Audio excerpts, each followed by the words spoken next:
Well, doing an unboxing this morning of a machine I picked up not long ago. This is a Cirola, the Cirola Phonograph Company. They were around in the early 20s. One of the many off-brands that were around at the time, taking advantage of the Victor Company's loss of market share during the Great War because they had to do war work. They couldn't supply machines at the usual capacity they were doing. So, a lot of little companies sprung up to take advantage of this opportunity to grab some market share. But they had to work around Victor patents. Victor had the best patents, Victor, Edison, the big top manufacturers. Cirola was a small company. They were only around for a few years. Basically, only made this machine and a couple of minor style changes. Nice mahogany case. It's dark with age, as you can see. That'll probably lighten up a bit once I clean it. And they represent thinking outside the box, or in this case, thinking with the box. Now, the big thing with Victor was things like, the reproducers, the tone arms, the motors, the sound doors, all of that stuff. So you had to find a way to get around that, or you had to pay a license to Victor, a license fee, and nobody wanted to do that, cut into profits. But this is how Cirola is put together, and I've done a video on these before.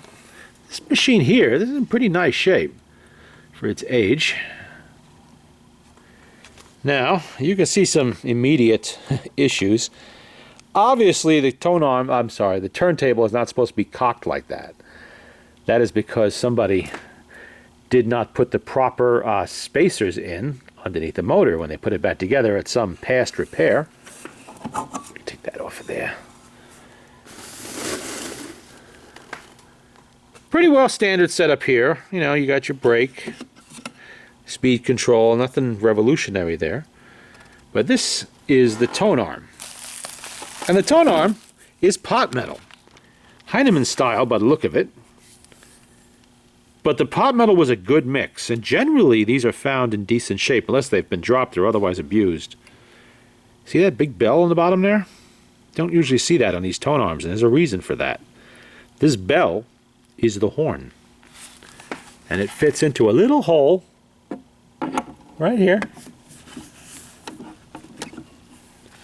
And rides the record.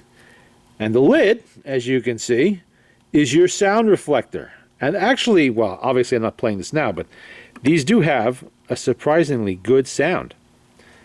And they're small. They're small, they're compact. You could fit this in a suitcase, no problem. And it's easy to pack them. Now, there's no actual record storage on these, but hey, you can carry a small folder with some records around. This is probably the most compact phonograph you're going to find before you get into the toys, like the Peter Pan or the Pixie Grippa, stuff like that. It's, this is intended to be a regular phonograph, not a compact, really. But it's supposed to be portable, which means it's supposed to be small enough you can easily carry it around. And this definitely did meet that criteria. This little door right here, that's where your horn lives, and your crank is in there.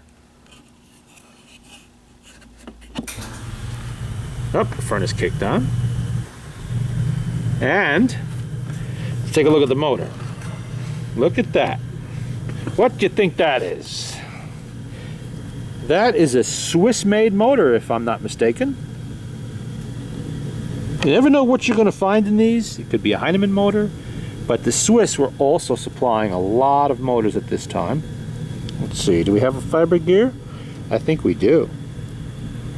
Looks like one. Sort of half fiber, half metal. We'll find out when I take it apart. This does not have the super adjustable Swiss style of the later, like the Pollards, governor on there. The governor bearings are rather rudimentary. Looks like they're just stuck through a piece of metal, and that's about it. But that's easy enough to clean, and there are two small springs in there.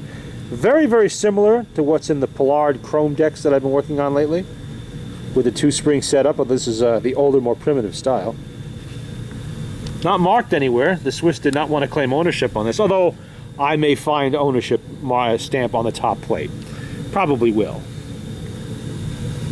I've worked with these before. They're fairly simple motors to deal with. The only problem with these is if something's broken, Sometimes it could be a pain in the ass to source parts because these are the older style engines. Look at the play. Look at the play in that. Oh, we're going to fix that. Yeah, we will. Easy enough to deal with. Nothing I haven't seen before. And have a look inside the case here. Here's the crank. Neat little design. You know, everything's got its place. All put together very nicely. And they have a nice handle. Look at that handle. That is the handle I wish they put on more of the portables, because the leather straps, which might have been fine in 1925, are always broken today. But this little drawer pull handle here, that's solid metal. Look how it goes right through, nice pin. You're not going to break that too easy. And if you do, you probably destroyed the machine. That's a good handle. But that's Cirola for you. Thinking with the box, I guess you would call it. Now, this is going to get the usual repair and service. We're going to put it all back together, clean everything up. Not right away. At the moment, I'm working on a Victor Victrola 50, as you can see right there. But we will get to this, and there'll be a video eventually of it playing to join the other one that I have.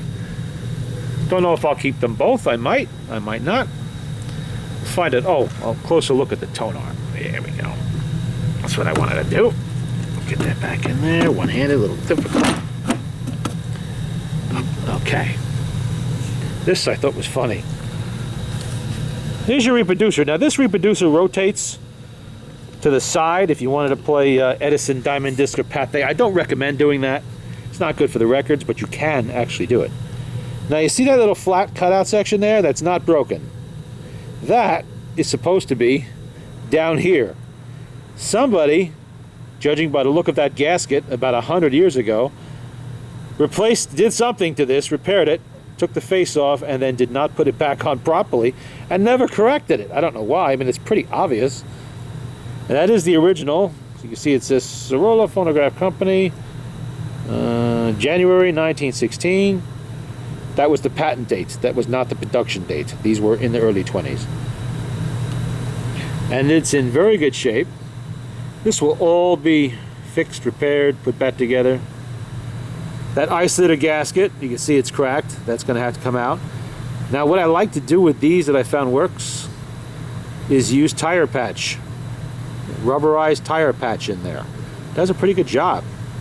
Sometimes you got to double it up, like this one probably will have to be, because it's kind of a thick gasket. But it does work a lot better than, you know, 1,000 wraps of friction tape or whatever in there, because these gaskets are not reproduced, unlike the Victors and all of that. You can't just order one, so you have to make one. Everything looks okay with the needle bar. Doesn't look excessively bent.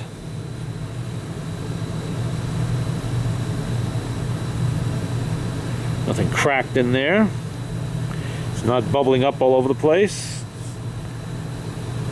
The join here, no cracks here. That's good. All right. Well, that's a look, an early look at the freshly unboxed Cirola.